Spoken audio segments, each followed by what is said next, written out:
today I've come all the way to Scotland with lovely Agnes and Katie, and I'm working with some, she's so beautiful, with some dressage and some show jumping horses. So the first one today is the beautiful Khaleesi, who I would put in my car if she would fit. And can you believe this guy is only 3 months old? He's massive. How big is he? About 13.2, 13.3. About 14 ounces. Yeah. About 14 ounces, absolutely huge, and he's 3 months old. Anyway, so Khaleesi, funnily enough, when I was to speak to them at home, was the first one to talk to me, and then actually she's the first one here. So I read the reading to Agnes and Katie last night. We went through them all. We'll just briefly go through it. So Khaleesi was mainly saying that although she can do her work, she's got a little bit of a lazy side, and she kind of likes to rest and stuff like that. I'm not going to read this full reading because we've already gone through it. We're just going to work through the issues. Yeah, Khaleesi was funny. She was saying that she kind of wanted to be a pet, which is really cute. Although she does like her work. And she was also showing me the foal, which is Sid, as we figured out.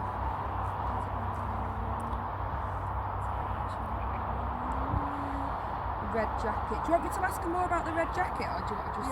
Yeah. Okay. So.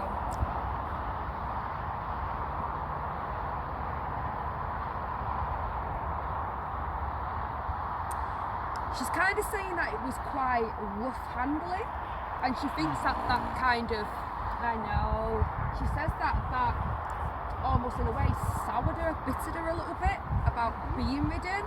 Yeah. So Khaleesi, she does some pretty extravagant things with Joanna, doesn't she? What's she been doing? We've got Broccoli out. This is a... Hi, Kitty. Kitty won't get me, will she? No.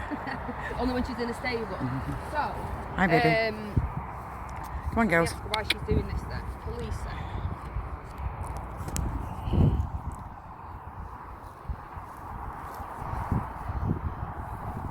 So she's kind of saying that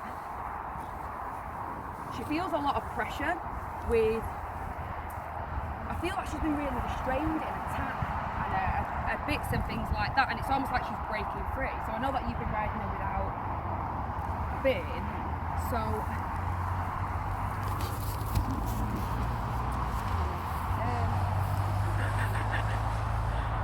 We're losing you in there. sorry. Just pause that 1 minute, please, Agnes. I'm just gonna have a... Well, that was a little bit hair-raising, wasn't it?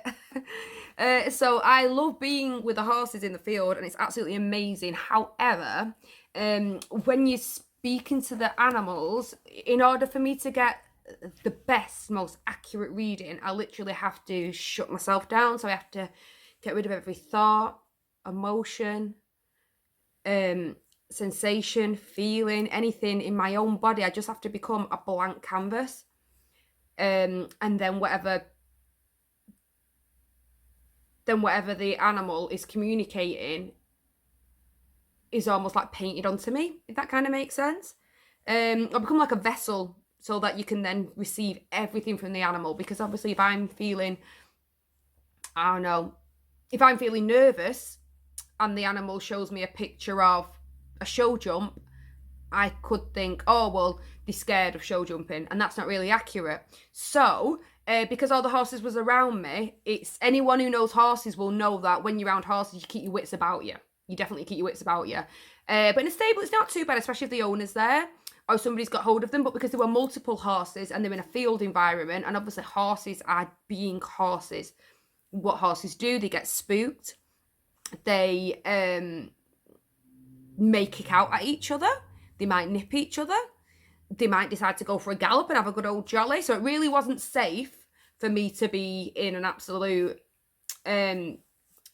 neutral state when I'm around loose horses in a field. So what we did was I actually just stepped to the side a little bit and spoke to her just away from her a little bit and away from the other horses so I could get a really good reading. So Khaleesi is absolutely amazing. I love speaking to her so much, and I so would have brought her home. So I thought I'd just let you guys know the rest of the reading. I've got some notes here about what happened. So she was showing me that. It was really, really cute. So she's like, I'll do my work and I'm really good at it, but the thing I love the most is just being back in my stable, having my bridle taken off, having a little rub, having a relax. And Arona's was like, yeah, that's absolutely cute, Khaleesi. Apparently stand there for hours, like just massaging her head and her face and everything. So that was really sweet. And Khaleesi was actually saying that she would be happy to be kind of a pet as opposed to a working horse, which was really quite funny. And her owners was saying that actually that was really bizarre that she said that, because at the moment she had been turned out with some of the other mares and with a mare and foal, and one of the questions was, did she want to carry on being a ridden horse, or actually did she want to maybe have a foal, which would kind of like be, a bit of a pet kind of scenario. It wouldn't, but it kind of would, for argument's sake. So that was really interesting that she told me that. And we spoke to Khaleesi, and she was saying that I do want to come back and do some ridden work, but for other reasons. She was like, I think that I need a bit of time off. I also detected in Khaleesi some real uncomfortableness in the back area of the stomach. I didn't know if it's the reproductive organs or anything like that. And Arona said that it would probably be ulcers in the hind gut. They can be at the back as well. So it was probably that. And Arona said that she did suspect that she had ulcers too. And then it was really sweet. She showed me like just a really quick flash of somebody in a red jacket. And she was saying, it was very serious when I was there. And traditionally in the UK, if you're not watching from the UK, we have drag hunts where loads of people get on horses and they'll go galloping across the countryside, and the dogs will follow a scent. And the guy who leads the hunt often has a red jacket on. So I didn't know if it was maybe hunting, or sometimes in show jumping, they'll wear a red jacket. So I didn't know if it was in show jumping. But I actually didn't guess what it could be. I just said there's somebody with a red jacket on. It seemed brief. She wasn't there long, and it was from a past. And it turns out that somebody who had it before actually wore a red jacket every single time they rode, and that's what she was talking about. And she did do quite some serious work there. And then I felt a lot of awareness to the mouth, but in a kind of an irritated way.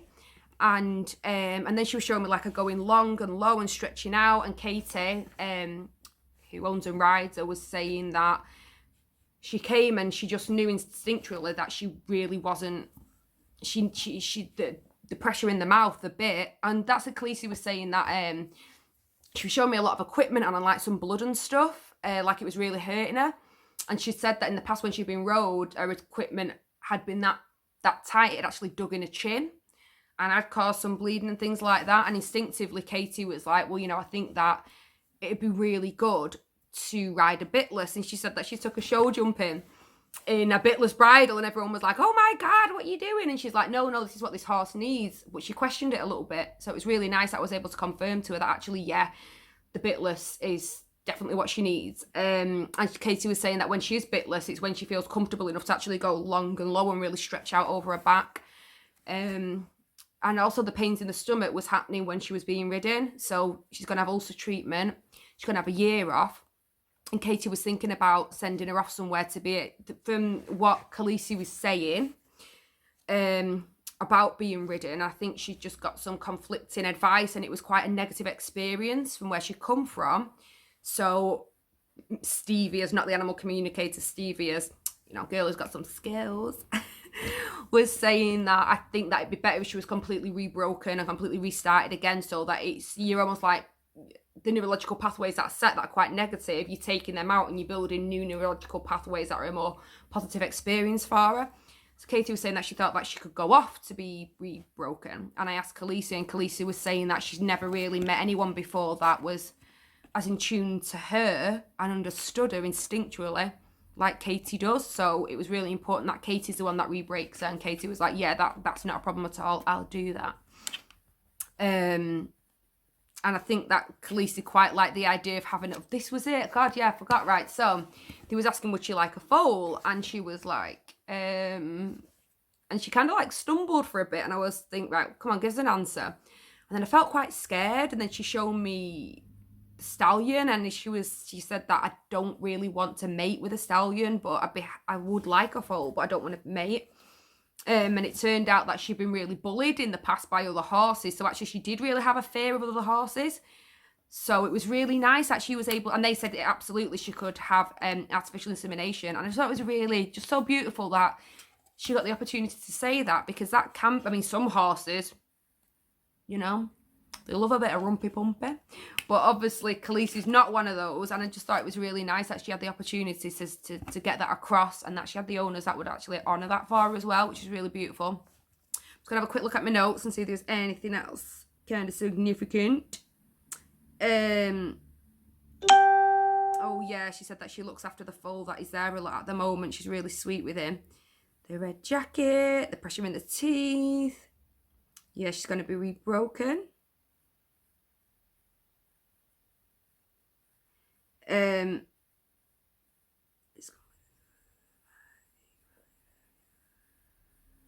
Oh yeah, she was showing me a head bobbing as well, and Katie was saying that's something that she does a lot.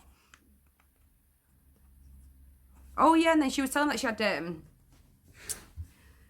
was like uncomfortableness in the hip, and she tends to catch poles sometimes with that leg. So it was really good that she was able to say that. And obviously she comes from absolutely fabulous owners, and they can take all this on board. They could actually validate everything that Khaleesi said, and now that they know it's not just her being awkward or being a bit of a bugger, she's actually got her reasons behind it and issues behind it. And it's just really nice working with clients that appreciate and respect their animals this much and actually want to do things to make them be in a better place, so that you know, they can be the best that they can be. We also did some work with Khaleesi around the root of her problems, because she has a lot of issues with anything being restricting on her face. And it kind of come back to, I think it seemed like it was a treatment that was being done, either with, she was very, very young, either with the vet. It could have been something as slight as being wormed, but I think the rope had been wrapped around her face like this, you know, pulled. And then that kind of set that neurological pathway that when she feels restriction around her face, it causes her to be quite explosive and rear up and tipple over backwards and all that kind of stuff, which has been really inhibited her in her riding, because although she's very talented and she's a fabulous jumper and she's got all this skill, she can be really quite dangerous when triggered, and the trigger was, you know, this kind of stuff. So it's great that we can now. So I did some work with her around that. And obviously Katie's going to do some re-breaking of her. And it'll be just really interesting. I can't wait to see how she gets on in the future, because I know she's going to be an amazing horse, because she already is. Yeah, it'd just be really nice to see how she gets on. I'm just really excited for her future. And she's just so really, she actually started yawning at the end of it, because it's just a relaxation when they get to express how they really feel and to actually be listened to. So that was really nice. So I'm really sorry, a bit disappointing that I'm not stood here with a beautiful, stunning, huge white unicorn telling you all this stuff. I've got to do it like this, but you know, you don't want to see me get trampled to death, do you? And you don't want me to be not fully able to tune into them because of the situation that I'm in. So I hope that you enjoyed this. Like I said, apologies again for not being with a cute animal, but hope you enjoyed it, and I hope that everyone's happy and having a good day. I'm back again. There was a couple of things that I just forgot to mention that were quite important. So when I was talking about the pain in the hip with Khaleesi, her owner and rider Katie said that when she does canter work with her, she swaps in a lot. If you kind of know about the canter work and the rhythm of the beat, it's a 3-beat pace, and it starts with the back leg. That's where the power comes from. So that's why, and she thought she was just being, I don't know, unbalanced. So you think of 1,000,001 different reasons, but actually it was because of the discomfort in the hip. So that's why she was swapping in with her legs. So obviously going to get that looked at when she starts to do her ridden work. And when we're talking about where the origin come from of her behaviour, you know, when she's being ridden, when she gets quite explosive, I actually run the Swan Songs Animal Communication. Sorry, I completely got that wrong. I run the Swan Songs trauma rejuvenation process around that whole issue. So it'll be really exciting to see how she gets on when she does come back into ridden work. Obviously I can't really, well, I've recorded it, but I can't release the recordings of how it works yet, because I'm putting it into a document and an ebook. so that I can help other people learn it and they can help, you know, animals all around the world, which is really important. I've not had every animal that I've run it on, there's been like crazy results. So I'm really looking forward to getting it off the ground and everything like that. Yeah, have a great day. And I've got a couple more videos that I will be releasing. And, you know, I don't even know if people really watch these videos, but for me, it's kind of like almost a diary and a log for myself. And it's really good for the people who own the animals, who I do the readings for, because then they've got something as well.